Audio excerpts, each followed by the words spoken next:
کہ آپ نے کبھی سنا ہے کہ رمضان کی پہلی رات کی ایک ایسی حقیقت بھی ہے جو اکثر لوگوں سے چھپی رہتی ہے، ایک ایسا راز بھی ہے جسے جان کر آپ حیرت میں ڈوب جاؤ گے اور شاید آپ کو یقین نہیں آئے گا کہ اتنی بڑی بات آپ سے اب تک پوشیدہ تھی۔ بسم اللہ الرحمن الرحیم۔ ناظرین ذرا سوچیں، اگر میں آپ سے کہوں کہ رمضان کی پہلی رات محض عبادت اور دعاؤں کے لیے نہیں بلکہ اس میں ایک ایسی حقیقت بھی پوشیدہ ہے جو آپ کی ازدواجی زندگی کو جنت بنا سکتی ہے، ایک ایسا عمل جسے اپنا کر نہ صرف آپ اپنی زندگی میں خوشحالی لا سکتے ہیں بلکہ روحانی اور جسمانی سکون بھی پا سکتے ہو، لیکن یہاں راز ہر کسی کو نہیں بتایا جاتا کیونکہ اسے جان کر کئی لوگوں کی سوچ بدل سکتی ہے۔ تو کیا آپ تیار ہیں یہ جاننے کے لیے کہ رمضان کی پہلی رات میں ایسا کیا خاص ہے جو ہر شادی شدہ جوڑے کے لیے ضروری بنا دیا گیا ہے؟ آخر رمضان کی پہلی رات ہم بستری کرنا کیوں ضروری ہے اور اس دوران انہیں کیا کرنا چاہیے؟ مطلب تنہائی میں دونوں میاں بیوی کو کس انداز میں حقوق پورے کرنے چاہیے؟ اس سوال کا جواب وہی لوگ جان پاتے ہیں جو حقیقت تک پہنچنے کا حوصلہ رکھتے ہیں۔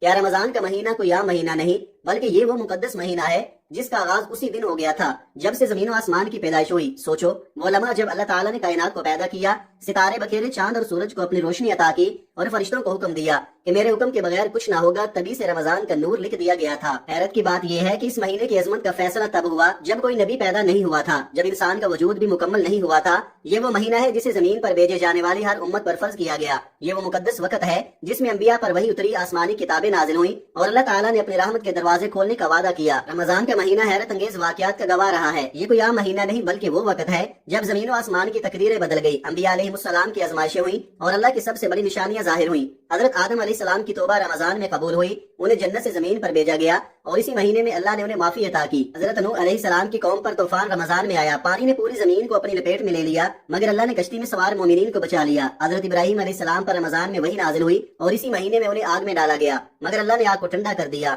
حضرت اسماعیل علیہ السلام کی قربانی کا خواب رمضان میں آیا اور یہی مہینہ ان کے صبر کی آزمائش تھا۔ حضرت یوسف علیہ السلام کو رمضان میں قید سے رہائی ملی اور وہ مصر کے بادشاہ بنے۔ حضرت موسیٰ علیہ السلام پر رمضان میں تورات نازل ہوئی اور انہوں نے رمضان میں ہی سمندر کو چیر کر اپنی قوم کو فرعون کے ظلم سے بچایا جبکہ فرعون اسی مہینے میں غرق ہوا۔ حضرت داؤد علیہ السلام کو رمضان میں بادشاہت ملی۔ حضرت سلیمان علیہ السلام کو رمضان میں جنات اور ہواؤں پر حکومت کا اختیار دیا گیا۔ حضرت ایوب علیہ السلام کو رمضان میں بیماری سے شفا ملی۔ حضرت یونس علیہ السلام رمضان میں مچھلی کے پیڑ سے نجات پا کر دوبارہ زمین پر آئے۔ حضرت زکریا علیہ السلام کی دعا رمضان میں قبول ہوئی اور انہیں بڑھاپے میں بیٹے حضرت یحییٰ علیہ السلام کی بشارت دی گئی۔ حضرت عیسیٰ علیہ السلام رمضان میں آسمان پر اٹھائے گئے اور انہیں اللہ نے قیامت سے پہلے دوبارہ زمین پر بھیجنے کا وعدہ فرمایا۔ اور پھر رمضان ہی وہ مہینہ ہے جب اللہ نے اپنے آخری نبی پر قرآن نازل کیا۔ غار حرا میں جبرائیل علیہ السلام پہلی وحی لے کر آئے۔ بدر کی جنگ رمضان میں ہوئی جس میں 313 کمزور اور بے سر و سامان مسلمانوں نے ہزاروں کفار کو شکست دے کر ثابت کیا کہ اللہ کی مدد مومنوں کے ساتھ ہوتی ہے۔ مکہ رمضان میں فتح ہوا جب میرے نبی اور صحابہ کرام فاتح بن کر اس مقدس سرزمین میں داخل ہوئے اور اسی مہینے میں تاریخ کا سب سے اہم واقعہ شب قدر پیش آیا جس میں فرشتے زمین پر اترے اور اللہ نے ایک رات کی عبادت کو 1000 مہینوں کی عبادت سے زیادہ فضیلت عطا کر دی۔ یہی رمضان ہے جس میں زمین کے فیصلے بدلے جاتے ہیں، قوموں کی تقدیریں بدلی جاتی ہیں اور اللہ اپنی رحمتوں کے دروازے کھول دیتا ہے۔ سوچو، اگر یہ مہینہ انبیاء علیہ السلام کے لیے آزمائش، رحمت اور کامیابی کا ذریعہ تھا تو ہم کیسے صرف اسے کھانے پینے سے رکنے کی عبادت سمجھ سکتے ہیں؟ یہی وہ وقت ہے جب آسمان پر فیصلے لکھے جا رہے ہوتے ہیں، جنت کے دروازے کھول دیے جاتے ہیں، جہنم کے دروازے بند کر دیے جاتے ہیں اور فرشتے اللہ کے حکم پر زمین پر نازل ہو کر نیکیوں کو لکھ رہے ہوتے ہیں۔ اب یہاں یہ سوال پیدا ہوتا ہے کہ آخر یہ رمضان کب سے لاگو ہوا؟ رمضان کے روزے کب فرض ہوئے؟ ایک روایت میں آتا ہے کہ ایک ملک میں سخت قحط پڑا، زمین بنجر ہو گئی، کھیت سوکھ گئے، لوگ نوالے کے لیے ترس رہے تھے، بچوں کی معصوم چیخیں سن کر دل دہل جاتا تھا لیکن مدد کی کوئی صورت نظر نہیں آ رہی تھی۔ مگر حیرت کی بات یہ تھی کہ اس ملک کے ساتھ والے ملک میں بھی غربت تھی مگر وہاں کا بادشاہ انتہائی نیک دل، رحم دل اور انصاف پسند تھا۔ اس نے جب اپنے پڑوسی ملک کی حالت دیکھی تو تڑپ اٹھا، رات بھر نیند نہ آئی، دل میں ایک ہی سوال گردش کر رہا تھا کہ میں اپنے ملک کے لوگوں کو پیٹ بھر کر کھانا کھاتے کیسے دیکھ سکتا ہوں جبکہ میرے پڑوسی ملک کے لوگ بھوک سے مر رہے ہیں۔ پھر ایک صبح اس بادشاہ نے اپنی پوری قوم کو جمع کیا اور ایک ایسا حکم جاری کیا جس نے انسانی تاریخ میں مثال قائم کر دی۔ اس نے کہا، اے میری قوم، اگر آج ہم اپنے پڑوسیوں کی بھوک کا احساس نہیں کریں گے تو کل اللہ ہمیں بھی آزمائش میں ڈال سکتا ہے۔ ہر شخص 2 وقت میں سے صرف 1 وقت کی روٹی کھائے گا اور دوسری روٹی ان کو دے گا جو بھوک سے مر رہے ہیں تاکہ وہ بھی کچھ کھا کر جی سکے جو بھوک سے مر رہے ہیں۔ یہ سن کر پوری قوم خاموش ہو گئی مگر بادشاہ کی بات دل پر لگ چکی تھی۔ پھر کیا تھا؟ لوگوں نے اپنی 2 وقت کی روٹی میں سے 1 روٹی اپنے پڑوسی ملک کے بھوکوں کے لیے قربان کر دی۔ وہ پورا دن بھوکے رہتے، شام کو 1 روٹی کھاتے اور دن کی روٹی اپنے پڑوسی ملک کو بھیج دیتے۔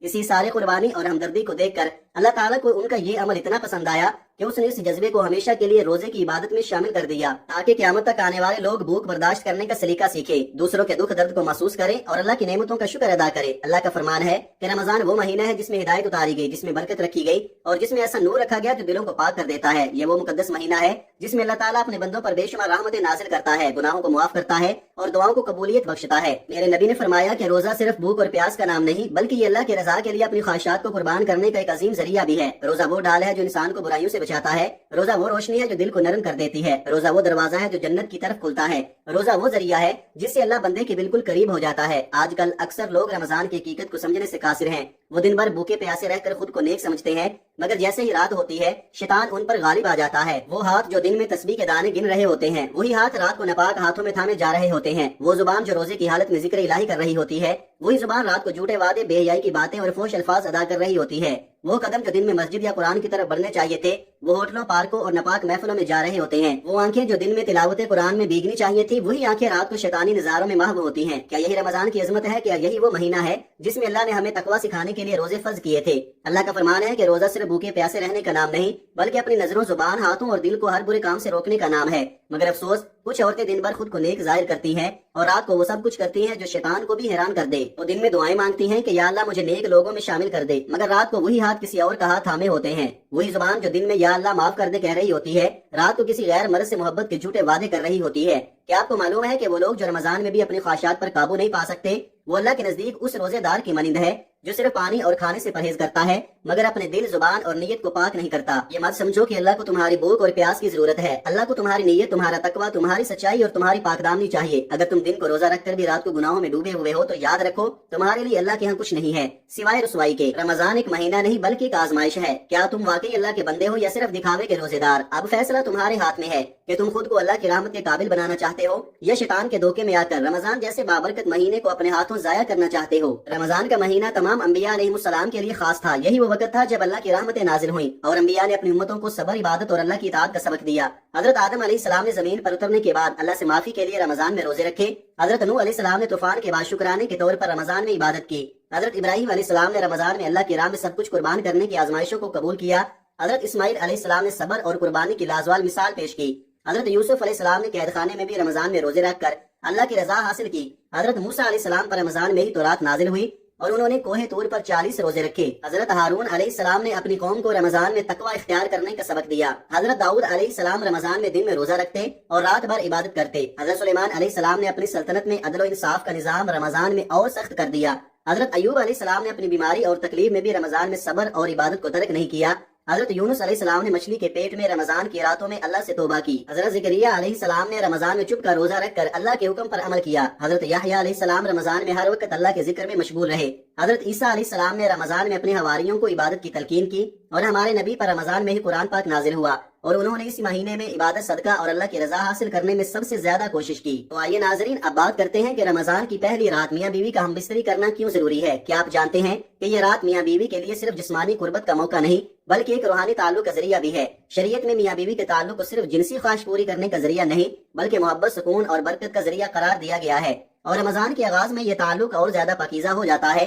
اس رات میں میاں بیوی کا ایک دوسرے کے قریب آنا محبت اور رحمت کے دروازے کھول دیتا ہے۔ یہ تعلق اللہ کی رضا کے لیے اختیار کیا جائے تو یہ عبادت بن جاتا ہے، کیونکہ ایک دوسرے کا حق ادا کرنا بھی دین کا حصہ ہے۔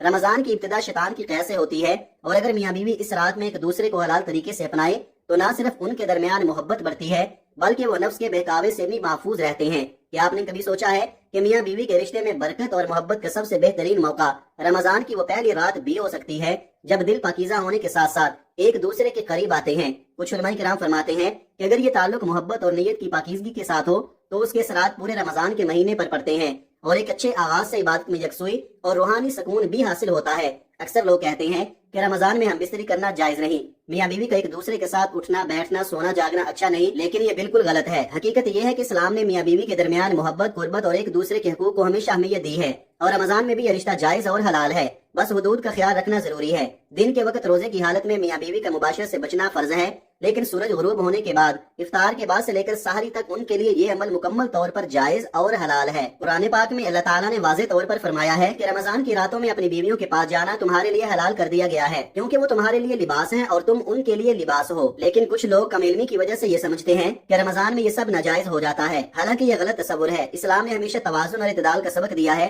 اور اگر اللہ تعالیٰ نے خود اس تعلق کو حلال قرار دیا ہے تو تو پھر کسی انسان کو یہ نہیں پہنچتا کہ وہ اپنی طرف سے اسے ممنوع قرار دے۔ اصل بات یہ ہے کہ رمضان میں ہر عمل نیت کے مطابق ہوتا ہے۔ اگر میاں بیوی کا تعلق حدود میں رہ کر پاکیزہ نیت کے ساتھ ایک دوسرے کے حق کو ادا کرنے کے لیے ہو تو یہ باعث رحمت اور محبت کا ذریعہ بنے گا، اور یہی وہ خوبصورتی ہے جو اسلام نے ازدواجی زندگی میں رکھی ہے۔ اللہ تعالیٰ نے 3 طرح کی مخلوق پیدا فرمائی، نمبر 1 فرشتے، نمبر 2 انسان، اور نمبر 3 جانور۔ فرشتوں میں اللہ تعالیٰ نے عقل رکھی مگر شہوت نہیں رکھی، وہ ہر لمحہ اللہ کی عبادت میں مشغول رہتے ہیں، ان میں کوئی نفسانی خواہش نہیں، نہ ہی گناہ کرنے کا اختیار ہے۔ دوسری طرف جانوروں میں شہوت رکھی مگر عقل نہیں رکھی، وہ صرف اپنی ضروریات پوری کرنے کے لیے جیتے ہیں، انہیں کوئی احساس نہیں کہ کیا جائز ہے اور کیا ناجائز، وہ نہ اپنے اعمال کا حساب دیں گے اور نہ ان پر کوئی عذاب ہوگا۔ اور پھر آتا ہے انسان، جس میں فرشتوں والی بھی ایک چیز موجود ہے اور جانوروں والی بھی۔ انسان کو اللہ نے عقل دی اور ساتھ میں شہوت بھی دی تاکہ وہ آزمایا جا سکے، تاکہ دیکھا جا سکے کہ وہ کس راستے کا انتخاب کرتا ہے۔ اب ذرا غور کرو، اگر تمہیں عقل دی گئی مگر پھر بھی تم نے گناہ کیے، تم نے بدکاری کی، تم نے جھوٹ بولا، غیبت کی، حرام کھایا، فحاشی میں مبتلا ہوئے، تو پھر تم میں اور جانور میں کیا فرق رہ گیا؟ کیونکہ جانور کے اندر بھی وہی شہوت ہے جو تمہارے اندر ہے، مگر اس کے پاس عقل نہیں، تمہارے پاس تو ہے۔ اور اگر تم نے اسی شہوت کے باوجود نماز پڑھی، قرآن پڑھا، اللہ کا ذکر کیا، اپنے نفس کو قابو میں رکھا، تو پھر تم وہ ہو جو ہر مخلوق سے افضل ہو، یہاں تک کہ فرشتوں سے بھی، کیونکہ فرشتے تو صرف عبادت کے لیے پیدا کیے گئے ہیں، ان میں گناہ کا اختیار ہی نہیں، مگر تمہیں اللہ نے اختیار دیا، تمہیں گناہ کی راہ بھی دکھائی اور نیکی کا راستہ بھی تمہیں دکھایا۔ اور اگر تم نے اپنے نفس کو قابو میں رکھا، اپنی خواہشات کو اللہ کی رضا کے تابع کر دیا، تو تم وہ ہو جو کائنات کی سب سے اعلیٰ مخلوق بن سکتے ہو۔ یہی وہ راز ہے جو اکثر لوگ نہیں سمجھتے، یہی وہ حقیقت ہے جو قیامت کے دن کھلے گی، اور یہی وہ آزمائش ہے جس میں تم یا تو جانوروں کی طرح رسوا ہو جاؤ گے یا پھر اللہ کی قربت پا کر وہ مقام حاصل کر لو گے جو کسی اور کو نصیب نہیں۔ اللہ تعالیٰ فرماتا ہے کہ ہم نے انسان کو بہترین صورت میں پیدا کیا، پھر اسے سب سے نیچے والوں میں لٹا دیا، مگر وہ جو ایمان لائے اور نیک اعمال کیے ان کے لیے نہ ختم ہونے والا اجر ہے۔ یہ آیت اس حقیقت کو واضح کرتی ہے کہ انسان اپنے نیک اعمال کی وجہ سے فرشتوں سے بھی افضل ہو سکتا ہے، لیکن اگر وہ اپنی عقل کو نظر انداز کر کے شہوت کے پیچھے بھاگے، گناہوں میں لت پت ہو جائے، تو وہ جانوروں سے بھی بدتر ہو جاتا ہے۔ میرے نبی نے فرمایا کہ سب سے بہترین انسان وہ ہے جس کا اخلاق سب سے اچھا ہو اور جو دوسروں کے لیے بھلائی چاہے۔ یہی اصل آزمائش ہے۔ اگر تمہیں عقل دی گئی مگر تم نے گناہوں کو نہ چھوڑا تو تمہاری عقل تمہیں کوئی فائدہ نہیں دے گی، لیکن اگر تم نے اپنی خواہشات پر قابو پا کر اللہ کی اطاعت کی تو آخرت میں اللہ تعالیٰ نے تمہارے لیے بہت بڑا اجر رکھا ہے۔ دعا ہے کہ رب کریم میرا سنانا اور آپ کا سننا اپنی پاک بارگاہ الہی میں قبول و منظور فرمائے، آمین۔ اللہ تعالیٰ ہم سب کا حامی و ناصر ہو۔